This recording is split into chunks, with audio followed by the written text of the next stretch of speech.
Polar Express. Written and illustrated by Chris van Allsburg.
On Christmas Eve, many years ago, I lay quietly in my bed.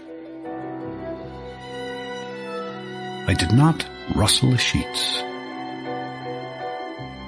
I breathed slowly and silently. I was listening for a sound a friend had told me I'd never hear.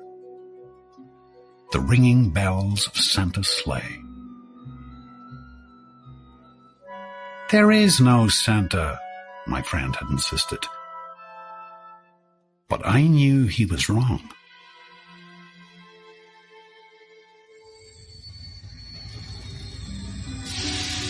Late that night, I did hear sounds, though not of ringing bells. From outside came the sounds of hissing steam and squeaking metal. I looked through my window and saw a train standing perfectly still in front of my house.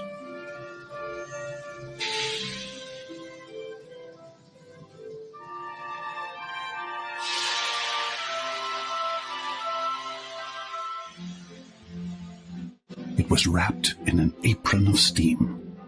Snowflakes fell lightly around it. A conductor stood at the open door of one of the cars. He took a large pocket watch from his vest, then looked up at my window. I put on my slippers and robe. I tiptoed downstairs and out the door.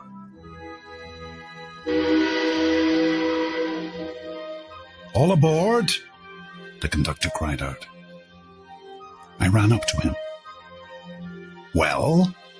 he said. "Are you coming?" "Where?" I asked. "Why, to the North Pole, of course," was his answer. "This is the Polar Express."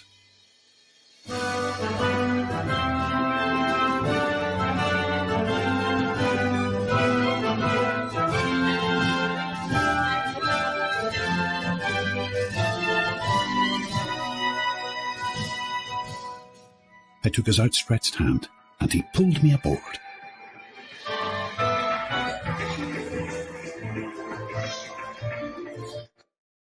The train was filled with other children, all in their pajamas and nightgowns. We sang Christmas carols and ate candies with nougat centers as white as snow. We drank hot cocoa as thick and rich as melted chocolate bars.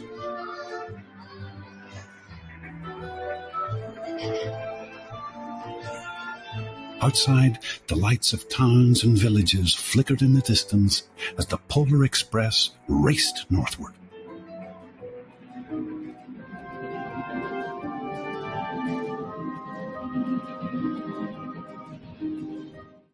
Soon, there were no more lights to be seen. We traveled through cold, dark forests, where lean wolves roamed, and white-tailed rabbits hid from our train as it thundered through the quiet wilderness.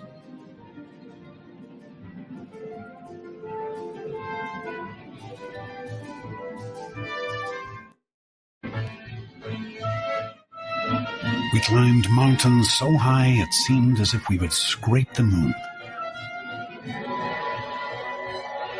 But the Polar Express never slowed down. Faster and faster we ran along, rolling over peaks and through valleys like a car on a roller coaster.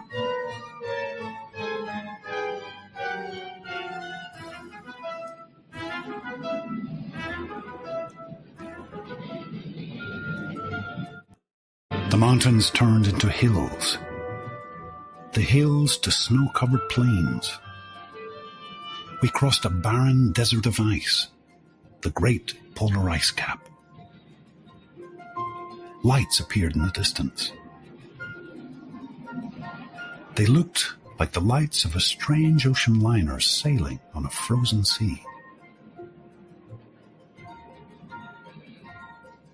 "There," said the conductor, "is the North Pole."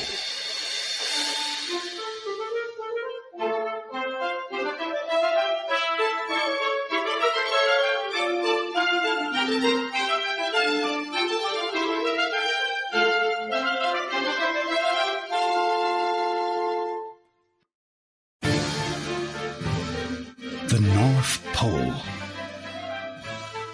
It was a huge city standing alone at the top of the world, filled with factories where every Christmas toy was made. At first, we saw no elves. "They are gathering at the center of the city," the conductor told us. "That is where Santa will give the first gift of Christmas." "Who receives the first gift?" we all asked. The conductor answered, "He will choose one of you."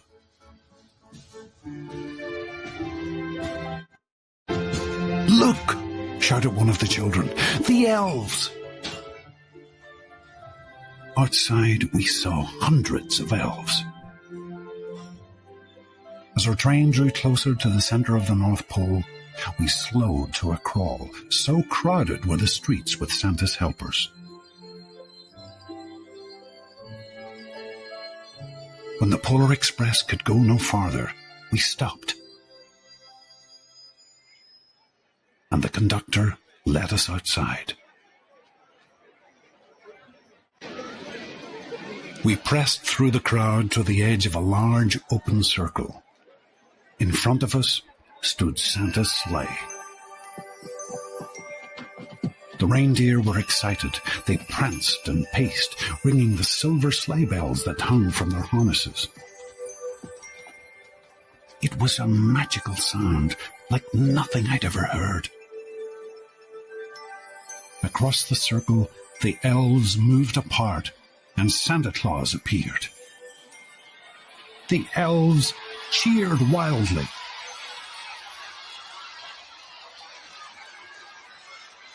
He marched over to us and, pointing to me, said, "Let's have this fellow here." He jumped into his sleigh. The conductor handed me up. I sat on Santa's knee and he asked, "Now, what would you like for Christmas?"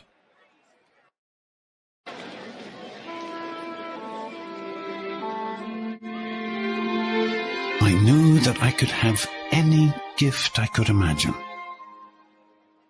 But the thing I wanted most for Christmas was not inside Santa's giant bag.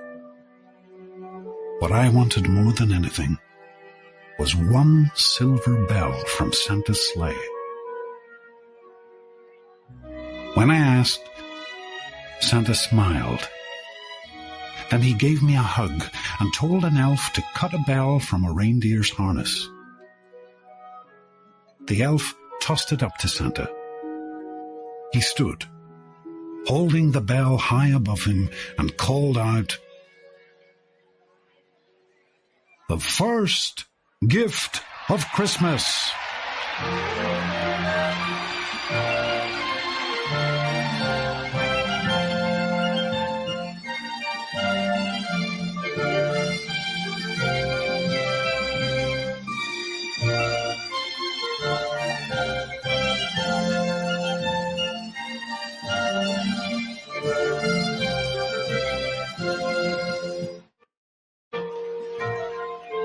clock struck midnight as the elves roared their approval.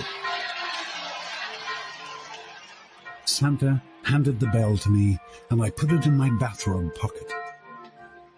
The conductor helped me down from the sleigh. Santa shouted out the reindeers' names and cracked his whip. Dancer, Prancer, Horn, Vixen, Cornet. His team charged forward and climbed into the air. Santa circled once above us, then disappeared in the cold, dark, polar sky.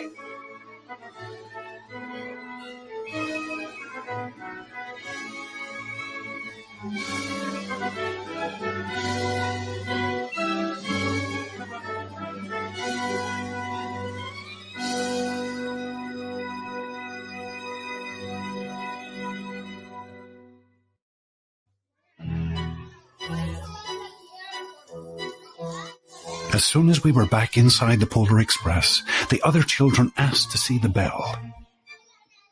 I reached into my pocket, but the only thing I felt was a hole. I had lost the silver bell from Santa Claus's sleigh.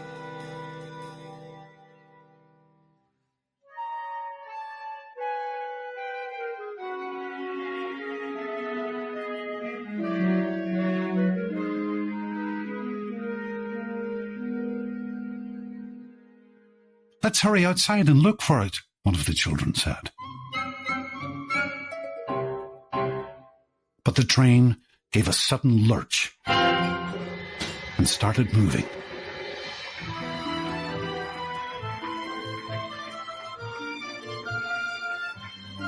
We were on our way home.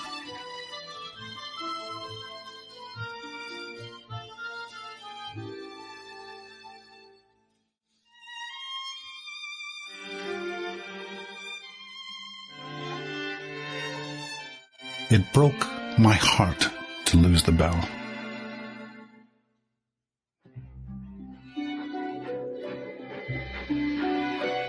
When the train reached my house, I sadly left the other children. I stood at my doorway and waved goodbye. The conductor said something from the moving train, but I couldn't hear him. "What?" I yelled out. He cupped his hands around his mouth. Merry Christmas, he shouted. The Polar Express let out a loud blast from its whistle and sped away.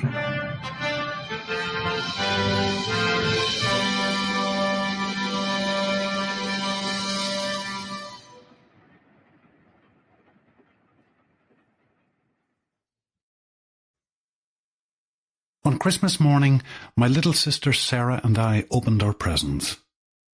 When it looked as if everything had been unwrapped, Sarah found one last small box behind the tree.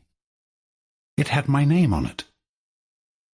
Inside was the silver bell. There was a note. "Found this on the seat of my sleigh. Fix that hole in your pocket.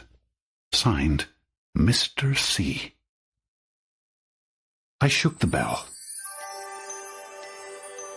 It made the most beautiful sound my sister and I had ever heard. But my mother said, "Oh, that's too bad." "Yes," said my father, "it's broken." When I'd shaken the bell, my parents had not heard a sound.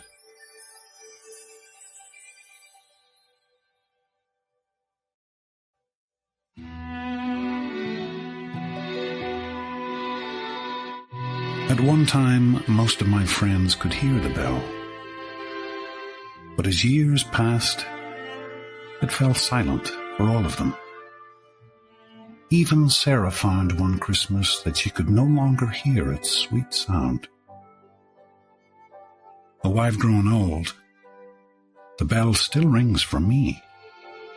as it does for all who truly believe.